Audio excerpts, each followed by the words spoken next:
Hi, welcome to Immortal Voices, a talk show with the creators of the Immortal Storyverse. I am your host, David Avallone, and today we're here to talk about the upcoming project Fa Sheng. Let's go around and introduce ourselves briefly and to the point. Peter, we'll start with you. Hi, everybody. My name is Peter Shao. I'm the founder of Immortal Studios. I'm also creator of our interconnected wuxia storyverse, which includes this title, Fa Sheng. Nice. And Brian? I'm Brian Cunningham. I'm the editor of Fa Sheng. And Ryland? I'm Ryland Grant. I'm the writer of Fa Sheng. I've written in Hollywood for probably 15 or 16 years for folks like Ridley Scott and Luc Besson and John Woo and Justin Lin. And then, have done comic books for 5 or 6 years now. You might know me from books like Aberrant or Banjax or Suicide Jockeys, which is out via Source Point Press right now, but that's me. Nice. And Omi? I'm Omi Remalante. I'm the colorist, and I've been working with Dynamite, Vampirella, the series, and I'm really excited to be here. Yeah, it's the nature of comic books. Before we started recording, Omi and I were reminiscing about working together 6 years ago. This is the first time we have ever spoken. We did 4 issues of a comic book together. I'm sure there were a couple of emails where I said, make the blood redder, or words to that effect. Oh, and Dexter is here. Dexter, introduce yourself to the kids at home. I am Dexter V, artist of Fa Sheng from the Philippines, Zamboanga City. Nice. Yes, both you and Omi are coming to us live from the Philippines, if I remember. Or when people are watching this, it will be recorded from the Philippines. But yes. And Ryland and I are in Los Angeles. Where are you, Peter? I'm in LA. Okay. And Brian? I'm coming at you from tropical Iowa. Very nice. Exotic and tropical Iowa. Paradise of the Pacific Rim.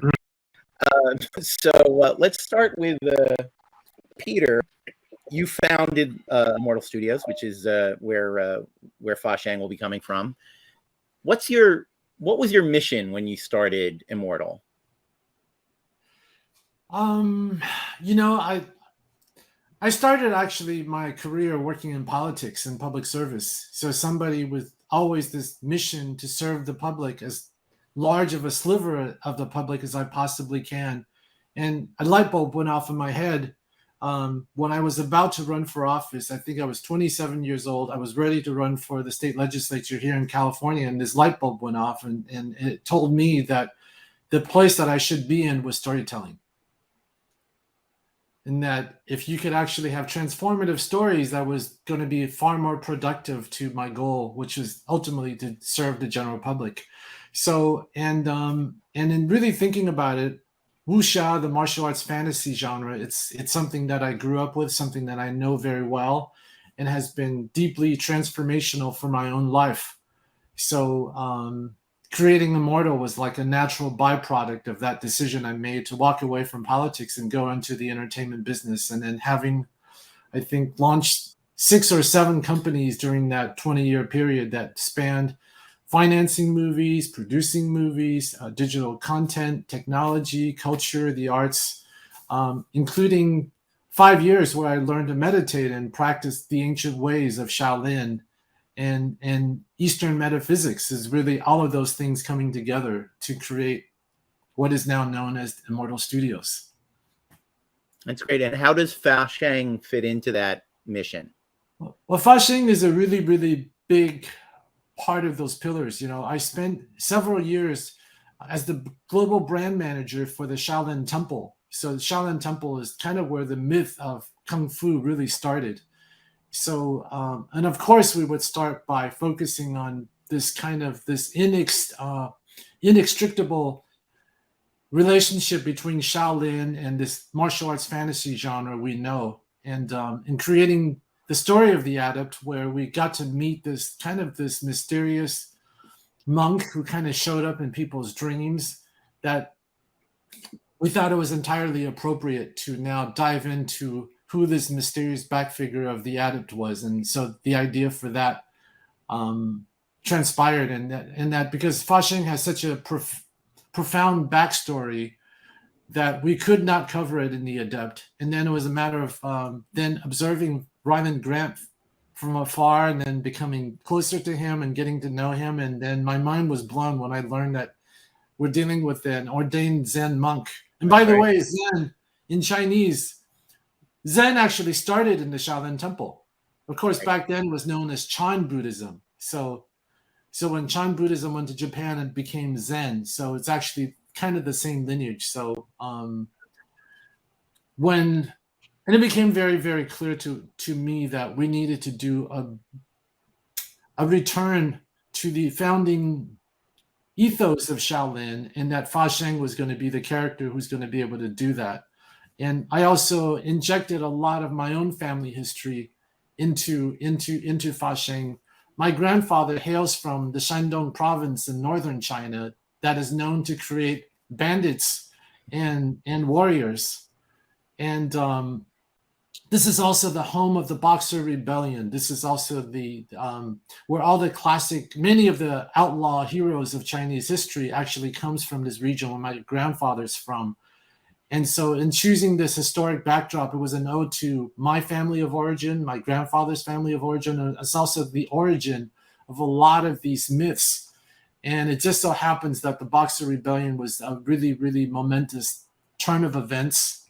So it really all came together. It was my family of origin. It was Shaolin. It was the Adept. And then somehow it got connected to Ryland, who's also part of this expanding lineage of this very, very consequential story. Well, and it seems like also it's an ideal time to talk about the Boxer Rebellion. In the 21st century, we seem to be doing a lot of re-examination of colonialism and how it has made the world that we live in today, and a rejection of colonialism. And Ryland, why don't you tell us what is the story of Fa Sheng? What are readers gonna?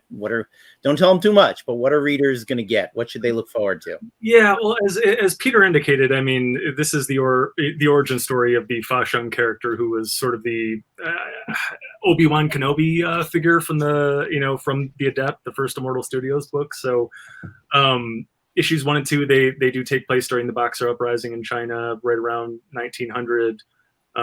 It's a historical drama. And it has been tons of fun kind of getting lost in that time and that place. I'm a writer who very much falls in love with a world first and foremost, and then I kind of find the story to tell in it. And so this was a world that was really kind of easy to fall in love with. When we meet Fa Sheng in the Adept, he's this old enlightened master, right? He's got it down, and he is this guy who looks young though. He still looks young. Yeah, well, sure, but he's been around the block, right? Based on you, Peter. Be honest. but I mean, this is a guy who's, I mean, I guess he's transcended time and place in a lot of ways. So he's so far down the line, is my point when we meet him. But when we meet him in our story, in Fa Sheng Origins, he is this wide-eyed 18-year-old kid, right? And he's a great fighter in a lot of ways, but he's raw, right? He's naive in a lot of ways, particularly when it comes to spiritual and philosophical matters, right? He is trying to find his way in the world. And so we watch him over the course of these 6 issues of this first, series, grow and eventually sort of morph into the spiritual giant that we eventually meet in the Adept. But a lot of amazing, sort of touchstones along the way. I mean, victory and horrendous defeat during the Boxer Rebellion.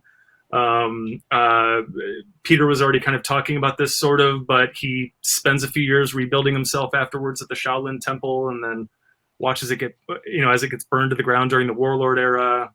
We see him walking the earth and kind of defending the poor and the downtrodden for some years, and then eventually he encounters Bodhidharma, who is, as Peter said, the father of Chan and Zen, and he sort of finds his way on the road to enlightenment. He's sort of deputized for this good fight, this higher, this higher calling. So yeah, and that's amazing. And Peter, it's when you talk about my lineage, I mean, what this story means to me, I mean, I think that, we just go through it, like 1500 years ago, this guy named Bodhidharma brought Buddhism from India to China, and he founded what we now know as Chan, or Zen.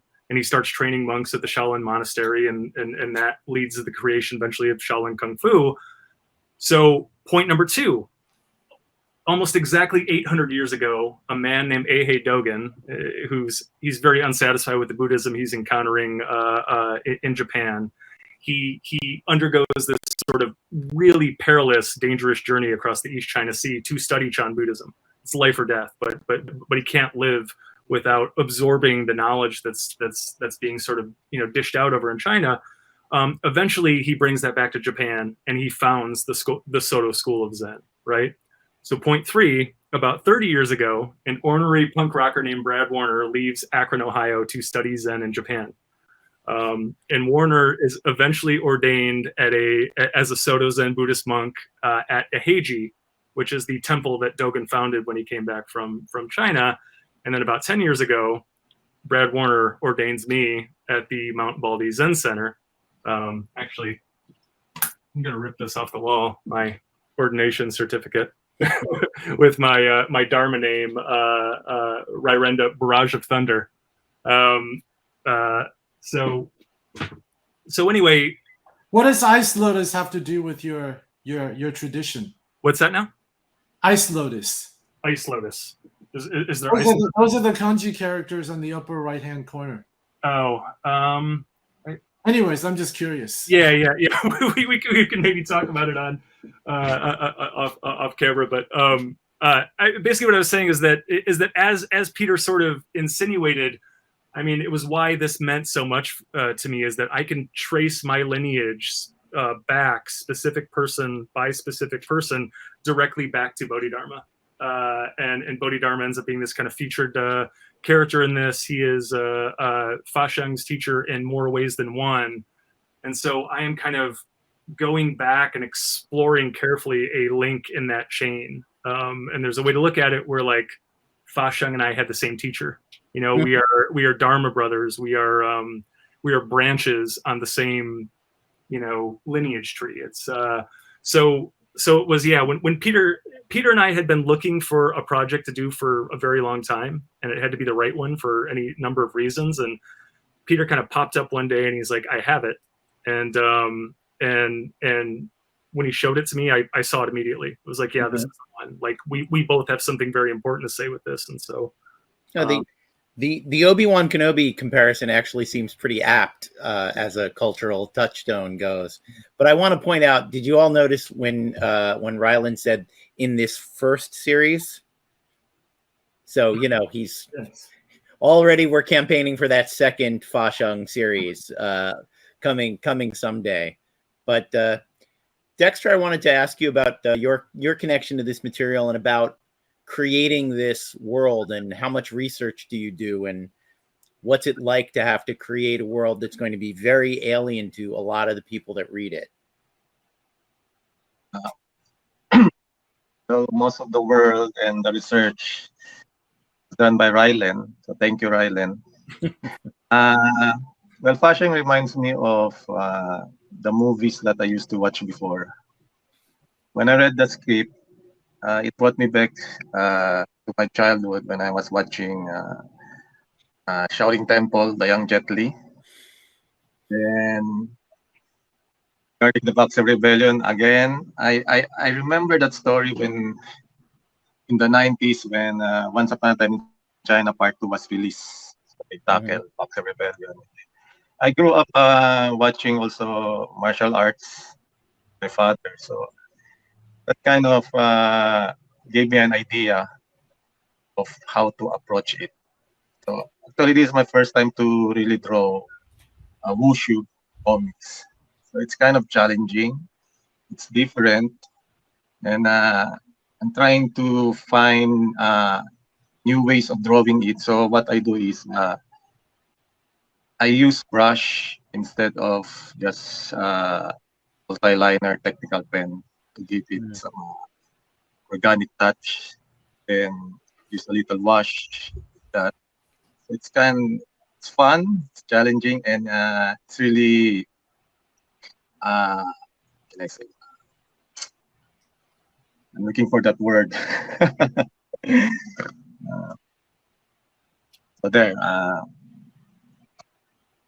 it's been a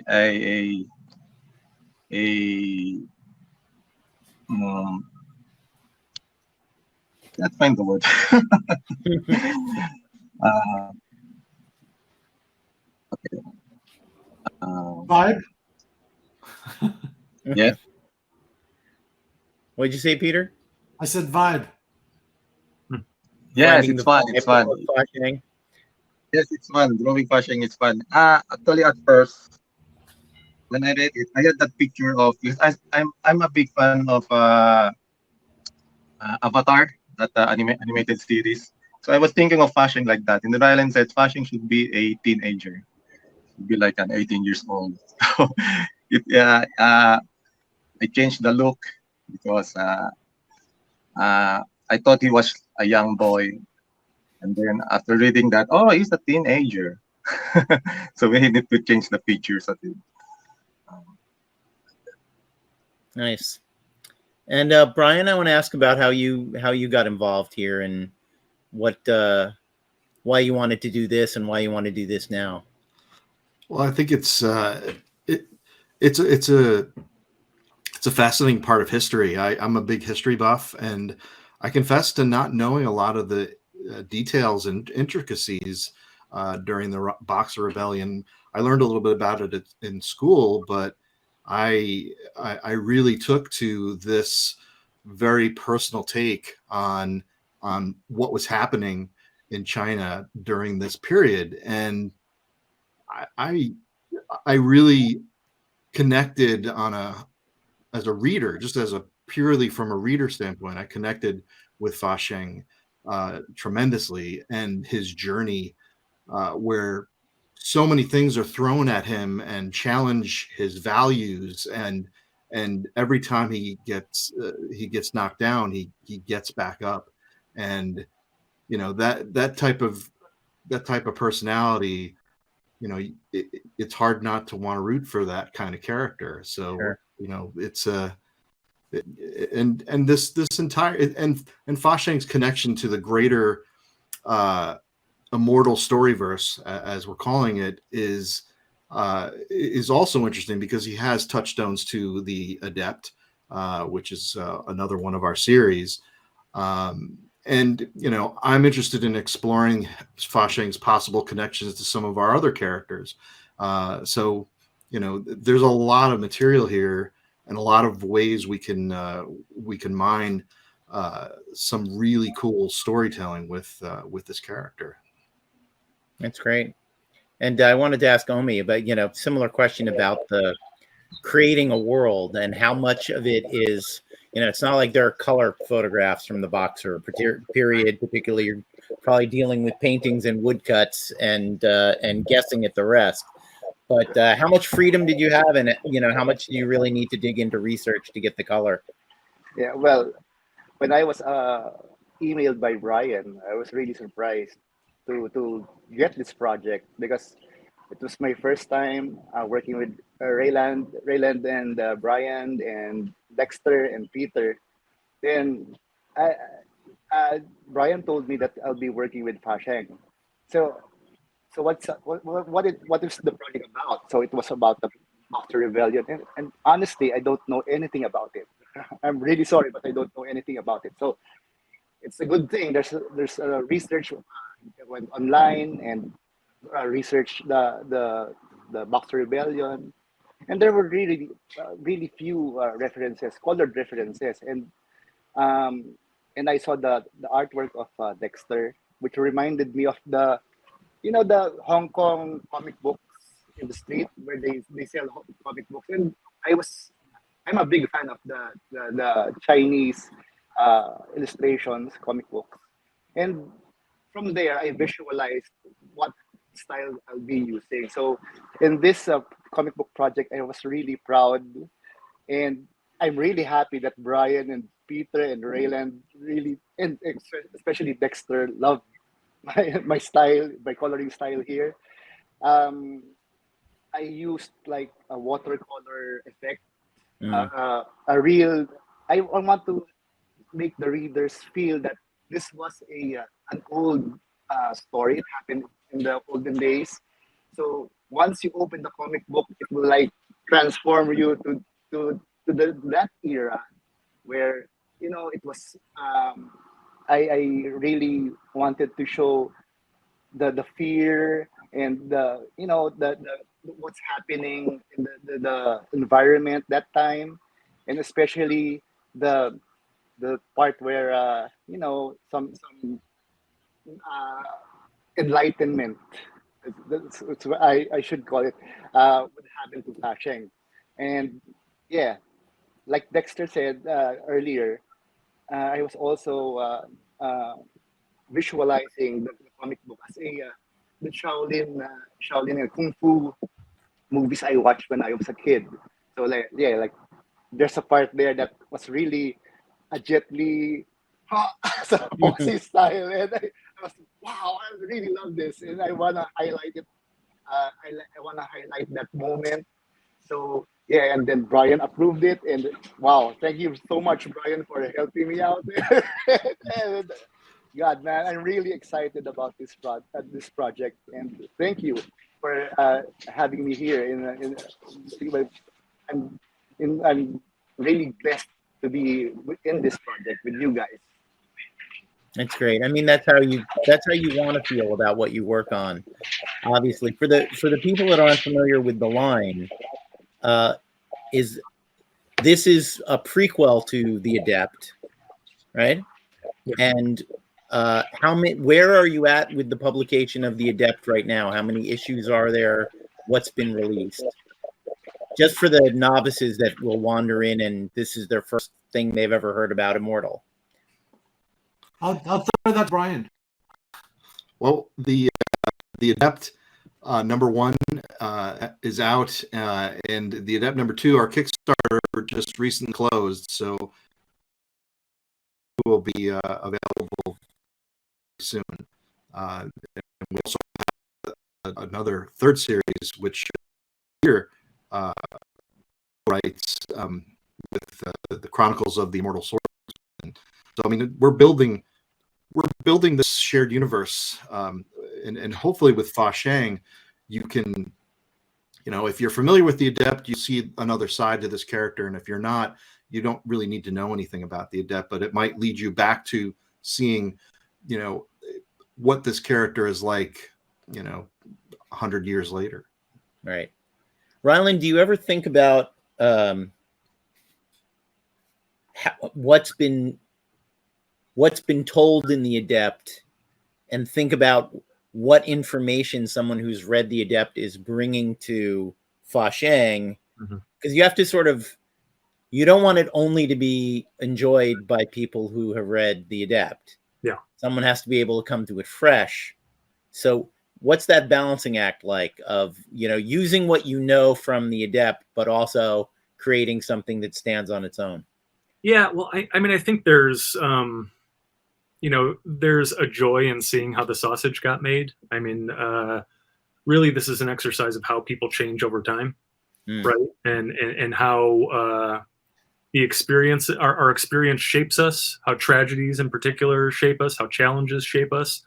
And that's what it is. I mean, when we meet Fa Sheng in The Adept, he, as I said, is a fully formed person, right? He is kind of this enlightened warrior who is doing good, but it wasn't always like that, right? And so when we meet him, he is, again, young and naive, and he has warts, and he has misconceptions, and he's being used and manipulated by the people around him.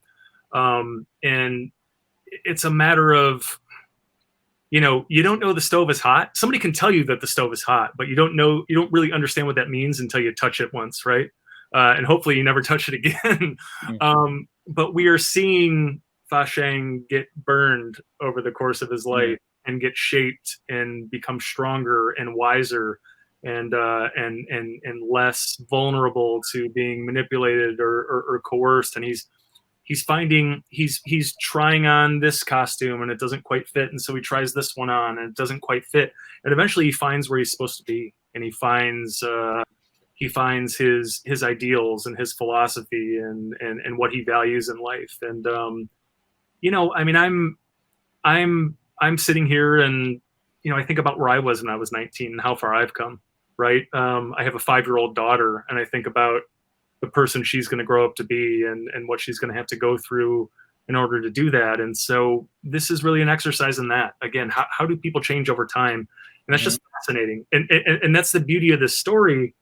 This story that Peter kind of conceived originally is it is told over it's told over a big sort of chunk of time. We sort of have these kind of like 2-issue chunks, and then we sort of pop ahead a few years, and he's in a new place, and it's a new situation. We're meeting a new Fa Sheng, a little wiser, a little older, but with new problems. And that's really interesting. This isn't a 6-issue arc that takes place in a week or a month or a year. It takes place over decades, right? And we see this person fully formed over that time, and that's just that was so interesting to me. Is like is you give me this fully formed character and just let me, with the help of Peter and Brian and everyone else, figure out how he got there, how he became that person, because we don't come out of the womb like that, right? So Right. and it's never easy. It's almost always ugly, fighting our way into that position. And so that's been great. Yeah. And when are we seeing Fa Sheng #1? When are we going to see the first issue? Brian, you want to take that? I think that's a Peter question, I think. Oh, is that a Peter question? We're in the process of putting together our activation. I would say that the campaign would start mid-April. Okay. So great. And are all of the Immortal books going to be kickstarted, and then are you going to move them through the Diamond space, through the yes, LCS yes, space? we'll wait for our we'll have back-to-back Immortal events at WonderCon and Comic-Con, and by Comic-Con I look forward to announcing our physical book distribution partnerships. So it's an exciting moment for us. We'll continue to rely on Kickstarter as an activation tool. So Kickstarter will always be a part of what we do, but ultimately we're building a multi-tiered comic service that has Kickstarters, that has a subscription option, that you can have an individual book option, and also eventually be available on various platforms, etc. So And we're still early the stage. idea is to put them out as floppies, or are you going to go straight to graphic novels, straight to collections? We'll do both. Okay, cool. Do both. By the way, I want to add a little bit more about this particular story. I think for any fans, real fans of wuxia, where the ambition, I don't think we can overstate the ambition of Fa Sheng. As a diehard wuxia martial arts fantasy aficionado, we've never ever seen Bodhidharma come alive, really, in any kind of meaningful storytelling. And this is the founder of Kung Fu as we know it. Mm. We've never seen a story where Bodhidharma actually becomes a character, because he has a lot to say, because this is a pivotal figure who is instrumental in this global Kung Fu myth that we've never really gotten to know. So for him to be a character and the teacher of an arhat, who's because eventually Fa Sheng becomes enlightened. He does become enlightened. So there's an enlightenment journey against this backdrop of when colonialism kind of hit its apex in the Boxer Rebellion, and would continue to define, I would say, geo-cultural politics for the next 150 years. Sure. Or continues to define it. So it's this very, very pivotal moment in a very, very robust backdrop. So all of those things coming together is a confluence of, it's really catching lightning in a bottle, this particular story. So for somebody who's interested in the genre, I would say this is a book that you really cannot miss, because it does deliver on this promise that we made, is that we want to take the genre back to its founding myths and origins, and this is really our attempt in that direction.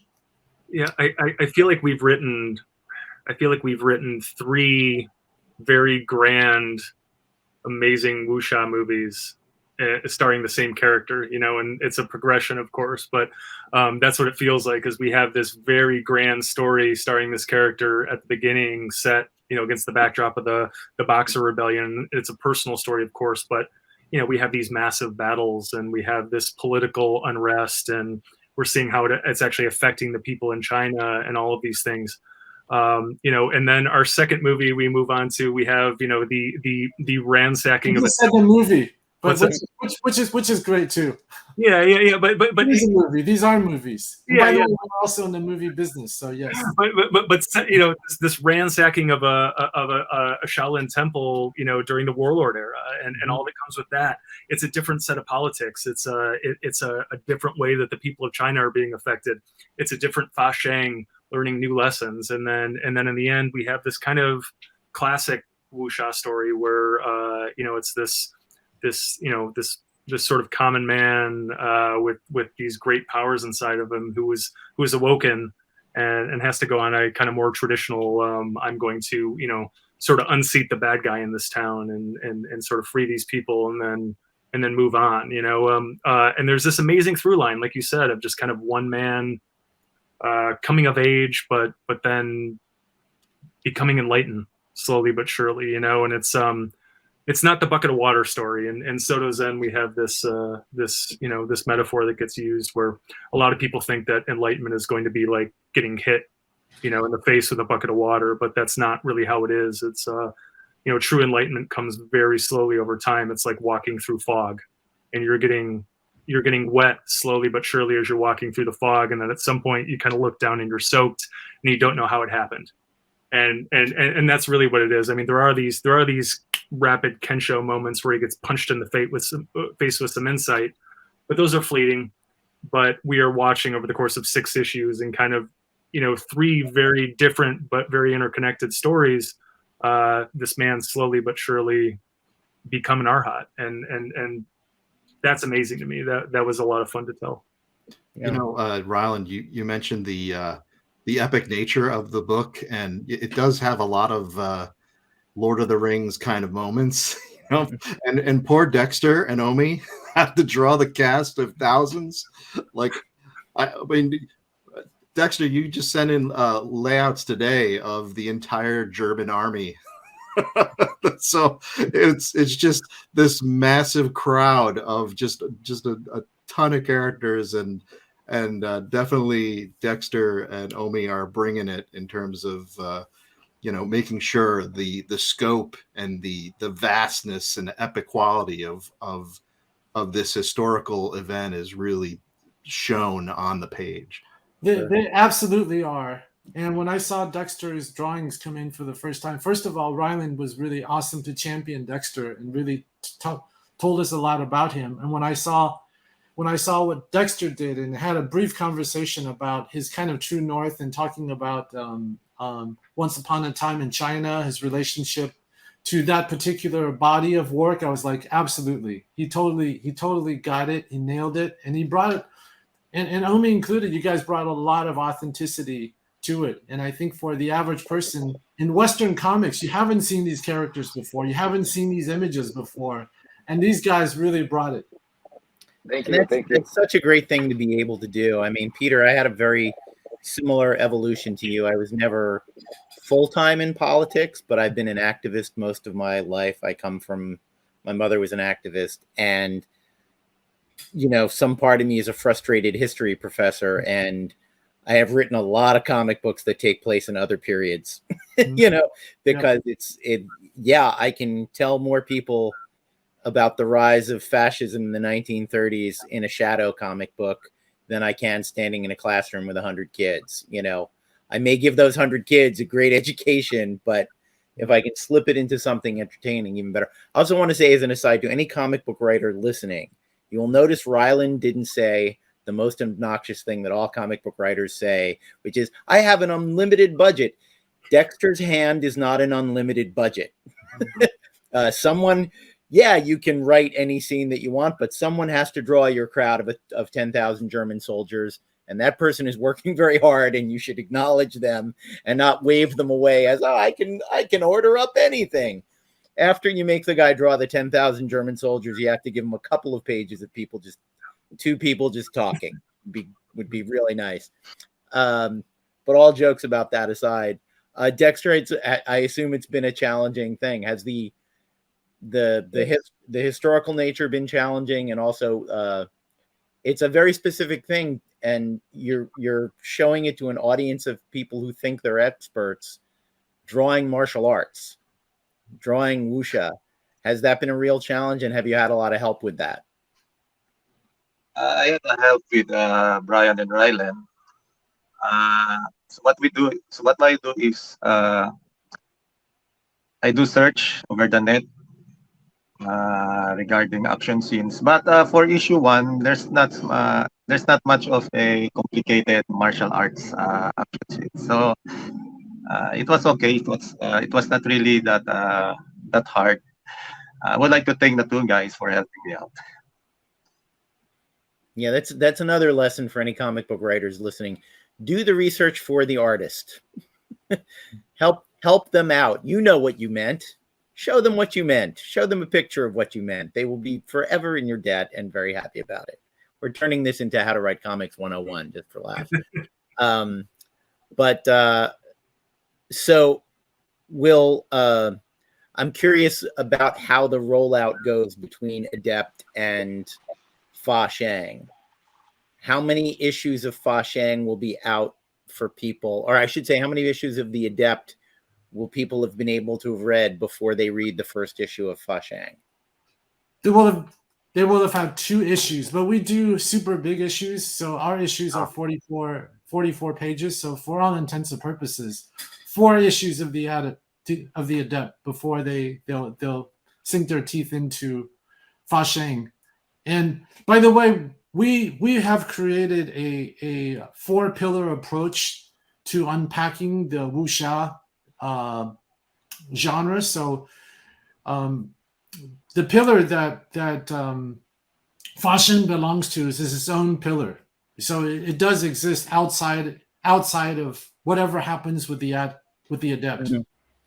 In fact, this is the most spiritual, the most consciousness oriented thing, where we really delve very, very deeply into the nature of enlightenment itself. So it's a very, very it's the highest pillar of the genre that will have a lot of its own energy and own storytelling outside of the Adept. So the way to look at it is that it's an interdependent pillar that we're deeply committed to, that will have not only this particular story from Fa Sheng, there'll be other arhats to join in the not too distant future. And how far ahead have you planned? How many issues, how many different series have you got mapped out? We have our goal is to have 8 individual titles out by the end of this year. Wow. With Fa Sheng number 3. We're holding our punches a little bit on number 4 is, and we have 4 additional titles being developed, and that probably will set up a good cadence as we get into 2023. Sure. We're looking at X number of new titles a year, in addition to our current cadre of titles that clearly won't wrap up in 1 year. So Brian's got a really big job right now. As he is the person who's now creating a lot of the breadcrumbs and adding the finer elements that of the shared universe. So it's very much a work in progress. And we really like engaging with the general public, because I think the fans and people who are invested in the stories often have really great ideas, and we hope to create that kind of back and forth where we actually learn from our readers on what they like and their questions, and kind of respond and lean into those things. That sounds great. And you get that feedback on the comments on the Kickstarter? Like where do you go to hear from the people? It happens in so many different quarters. So one of our ideals is that we would create. We do the best we can with our stories, but then we do a lot of active listening. So these come in the form of notes from Kickstarter, from various communities that we've set up. If you're in an Immortal community, you would know what I'm talking about. We've set up different discussion rooms.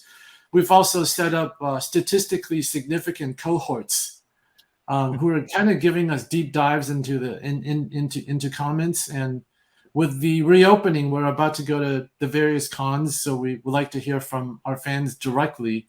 And personally, I get a lot of direct, unsolicited advice from all kinds of readers.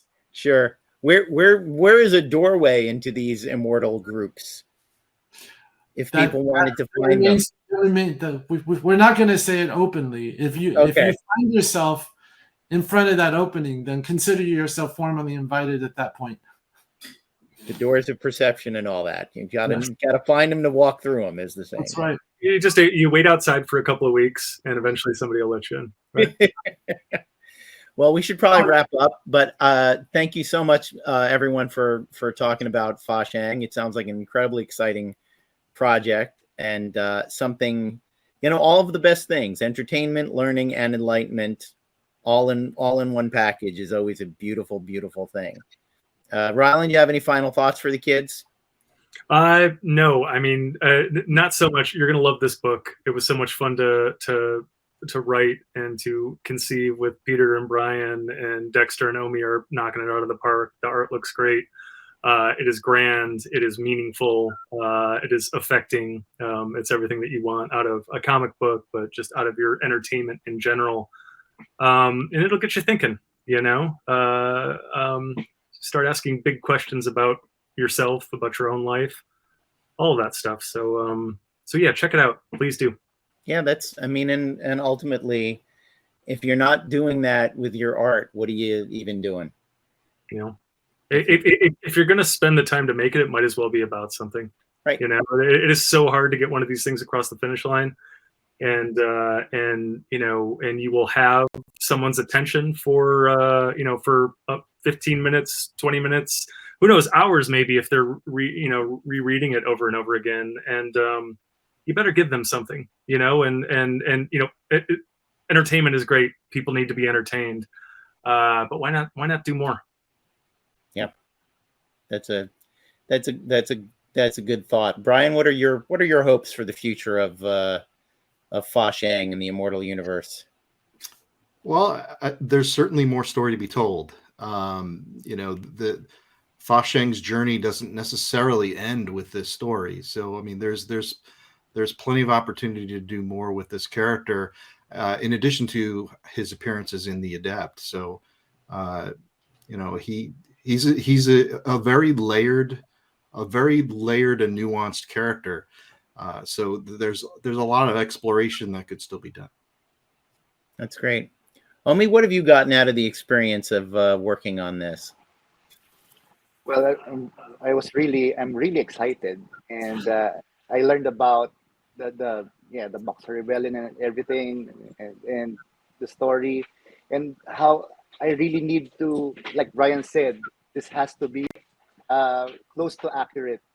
So it was challenging, especially coloring the tons of people, the battle scenes. But yeah, this is challenging, but exciting, and I'm really proud. I'm really proud to have been working on this comic book project. So yeah, I hope people will love this. And Dexter, what are you looking forward to as you continue on this work? My part, I just wish that people will love it, and that through our work we'll be able to touch lives. It's not just comic, but it's about a person's journey of how one person can be better. So we're doing our best. We're working hard.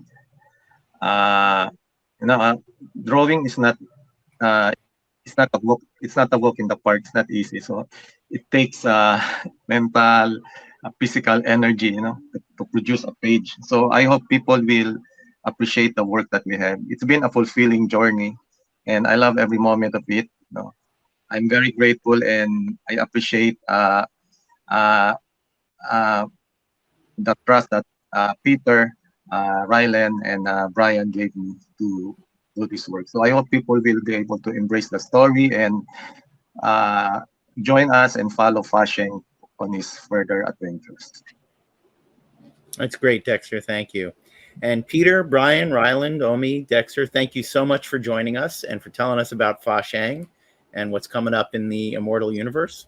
We'll catch you on the next exciting episode. Thank you, David. Thanks, David. Thanks, David. Pleasure. Thanks, Peter, Brian, Ryland. Congratulations to the whole team.